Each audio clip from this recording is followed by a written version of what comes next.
Nice. So, Okay. so next I would like to invite Dr. Maneck. She's going to talk to us about magic of anterior chamber maintainer in small incision cataract surgery. Over to you, Dr. Maneck, for your presentation. Thank you, Dr. Arati. Is my screen visible? Yes, we are good to go. This is quite a basic topic, so I'll just quickly run through it because of paucity of time. At the outset, thank you so much, Dr. Sahu, Dr. Boramani, and everyone in ISM SICS for giving me this opportunity to speak on a very basic topic, but what I consider an important topic.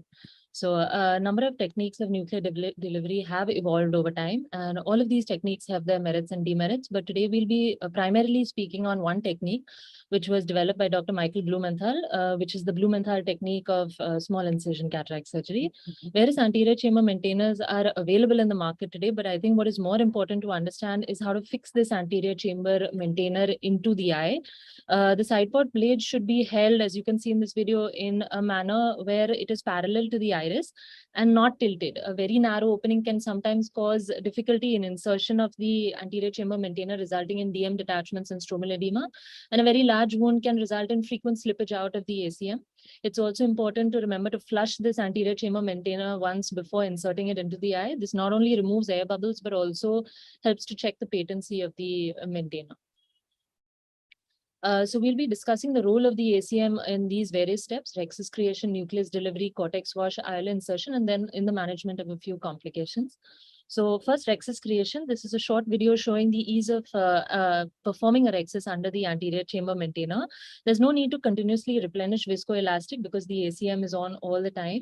What you'll see is that once you reach the end of the rhexis, that is towards the ACM, the capsular rhexis edge flutters a bit, but this is easily remedied by ensuring that the flap always stays flat on the surface of the lens, and with that, it's easy to complete your rhexis.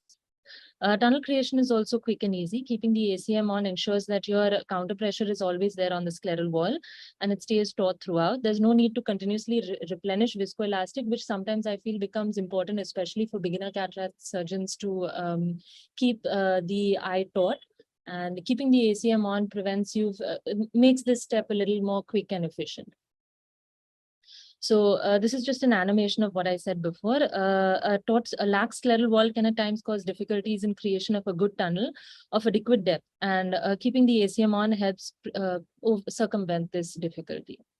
So this is the main step, delivery of the nucleus from the AC. It can be done either by using an iris repositor, a sheets glide, or what I prefer is the McPherson's, using a McPherson's. All of these techniques are good. The principle is essentially to engage the nucleus into the sclerocorneal pocket tunnel with either of these devices, and under hydro pressure, push the nucleus out. The sheets glide is sometimes is not very cost effective. So what might be better is to use the iris repositor. You can see that by continuously pressing on the posterior lip, the nucleus is delivered quite easily out of the eye. So an alternative to what Dr. Michael Blumenthal had initially said was that no viscoelastic should be used at all. But but in his paper, if you see, there is some use of viscoelastic, especially to create an adequate space in the anterior chamber to facilitate smooth engagement and delivery of the nucleus out of the eye. So it is not a crime to use viscoelastic in the Blumenthal technique. The advantages of Blumenthal is that it provides a one-way flow. It acts as a tamponade to prevent bleeding. There's low turbulence and low flow, and therefore less postoperative inflammation and IOP spikes because of less prostaglandins which are released into the eye.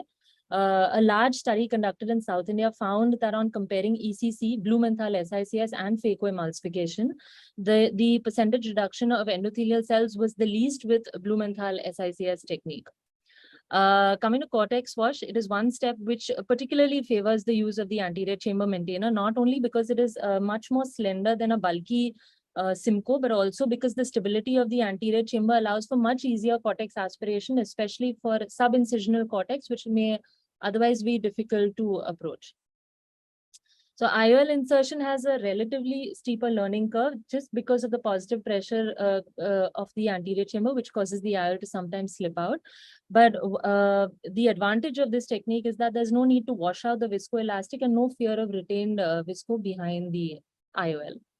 So this is a beautiful video which was shared to me by Dr. Boramani. It demonstrates the role of the anterior chamber maintainer in the presence of a posterior capsular defect. The positive anterior chamber pressure provided by this ACM system provides that extra margin of safety during intraocular manipulations by preventing displacement of the anterior hyaloid face. You can also see that it allows you to aspirate the cortex without disturbing the vitreous in cases of an open posterior capsule in this part of the video. And it also provides this extra margin of safety when trying to place an IOL in the eye in the presence of a posterior capsular defect. So variations of this are which have been described in literature to inject viscoelastic through the anterior chamber maintainer. And what has also been described is the use of a trocar ACM.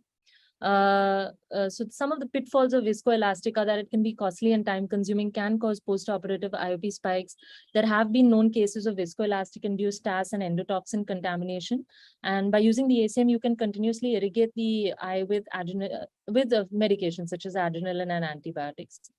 So all of these procedures are effective as long as it's safe in your hands or in the hands of an experienced surgeons. All have been shown to produce good post-operative results. And I think this is where ISM SICS steps in providing us such innovative procedures and stalwarts in SICS who continue to provide us with novel techniques in this field. Thank you so much. And my sincere gratitude to Dr. Boramani and LV Prasad for helping with these videos.